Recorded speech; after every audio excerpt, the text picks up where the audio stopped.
မင်္ဂလာပါဒီကောက်မှာလည်းမမတို့ကုမ္ပဏီဂိမ်းတစ်ပုဒ်ကိုထပ်ပြီးတော့တင်ဆက်ပေးလိုက်ပါရှင်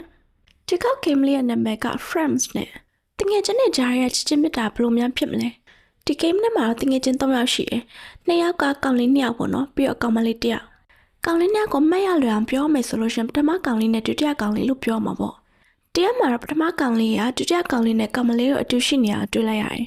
ပြီးတော့အမြင်မသိတဲ့မြင်ကွင်းမျိုးတွေလည်းမြင်လိုက်ရတာပေါ့ပထမတော့ကောင်လေးကလန့်သွားပြီပဲနောက်ပိုင်းမှာမသိချင်အောင်စောင့်နေလိုက်တယ်ပြီးတော့တော်တော်ကြာမှအခန်းထဲကိုဝင်သွားတယ်အဲ့ဒီချိန်မှာတော့ဒုတိယကောင်လေးကပြင်ပန်းပြီးတော့အိပ်ပျော်နေပြီအဲ့ဒါနဲ့ပထမကောင်လေးကကောင်မလေးနဲ့တူတူဘီယိုဂိမ်းဆော့နေရပေါ့ဘီယိုဂိမ်းဆော့နေရင်ကနေကောင်မလေးကိုချစ်တဲ့ပုံစံမျိုးလေးပြပြီးတော့နောက်ထပ်ဆင်းတစ်ခုဖြစ်သွားတဲ့အခါမှာတော့ဘာကြီးဆက်ဖြစ်လာမလဲဒီမှာတော့ကောင်လေးညောင်လေးနေရာနေဝင်ပြီးတော့ဆော့လို့ရမှာဖြစ်ပါတယ်ဆိုတော့ဆင်းနေအများကြီးပဲပေါ့နော်ပြီးတော့မမကုမ္ပဏီဂိမ်းနေမှာဆင်းနေကိုဘယ်လိုဖွင့်ရမလဲဆိုတာတိုင်ပတ်နေတဲ့ operator ပြောချင်တာလေးကသူကဆင်းတစ်ခုပြီးသွားတယ်မှာအများလေးနှစ်ခုပါတယ်ပေါ့နော်ဆင်းတစ်ခုပြီးသွားတယ်မှာအပေါ်အများလေးကိုနှိမ့်ပေးပါ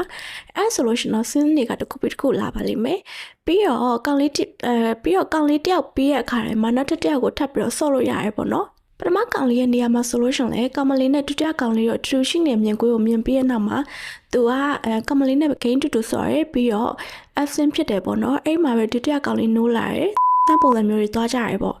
ဒုတိယကောင်လေးနေရာမှာကျတော့သူကကောင်မလေးနဲ့တူရှိနေရပြီးတော့အိပ်ပျော်သွားတယ်သူနိုးလာတဲ့အခါမှာတော့ပထမကောင်လေးနဲ့ကောင်မလေးနဲ့အတူရှိနေအောင်မြင်လိုက်တယ်ပေါ့နော်ဒီလိုပုံစံမျိုးလေးတွေ့ရမှာပေါ့ပြီးတော့အဆုံးသက်ကလည်းပုံစံနှမျိုးနဲ့လာပါတယ်ပြောခဲ့သလိုပဲမမကုမ္ပဏီဂိမ်းတွေက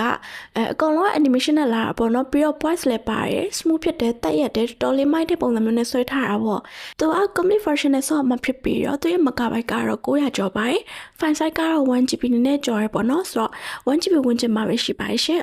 နောက်ပြီးတော့ scene လေးမှာ first person view ပုံစံမျိုးမြင်ရတယ်ဆိုတော့ VR game ကစားနေရတယ်လို့မျိုးခံစားကြရတယ်ပေးဆောင်လုပ်ထားတဲ့ storyline ရှေ့မရှိဘူးဆိုပေမဲ့သူ့ရဲ့ပုံစံလေးကတော်တော်လေးဆော့လို့ကောင်းပြီးတော့တော်တော်လေးမိုက်တဲ့တဲမှာပါမလို့သူ့ရဲ့ fan တွေကလည်းတော်တော်လေးများရပါတော့ဆိုတော့ဒီ game လေးကိုဆော့ကျင်နေဆိုလို့ရှင်တော့အခုတင်ပေးထားတဲ့ video လေးကအကကမှမှာပဲတော့ပြီးတော့ download ရပါတယ်နောက်ထပ်တင်မှာလည်းမမတို့ company ရဲ့ game လေးကိုထပ်ပြီးတော့တင်ဆက်ပေးသွားနိုင်အောင်ကြိုးစားပါအောင်မရှင်ဒီလို game မျိုးလေးကြိုက်တယ်ဆိုလို့ရှင်တော့ channel လေးကို subscribe လုပ်ထားဖို့မမေ့ပါနဲ့ရှင်